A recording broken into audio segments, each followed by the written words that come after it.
Sa 14 pesos na halaga ng hinihinalang smuggled na sigarilyo ang nasamsam ng Philippine National Police at Bureau of Customs matapos maharang ang isang wind van truck sa isang checkpoint sa barangay Pinantaw Parang dakong alas 11:30 ng umaga nitong Martes.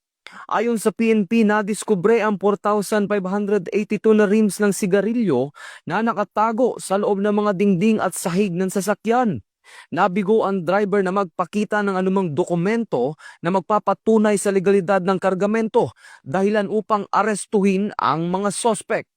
Nakumpiska ang mga sigarilyo at ginamit na sasakyan at kasalukuyang nasa kustodiya na ng otoridad habang inihanda ang turnover sa Bureau of Customs at pagsampa ng kaukulang kaso. Naharap ang mga sospek sa kasong paglabag sa RA 10863 o Customs Modernization and Tariff Act at iba pang kaugnay na batas. Ito ang bagong PNP para sa bagong Pilipinas, serbisyong mabilis, tapat at nararamdaman.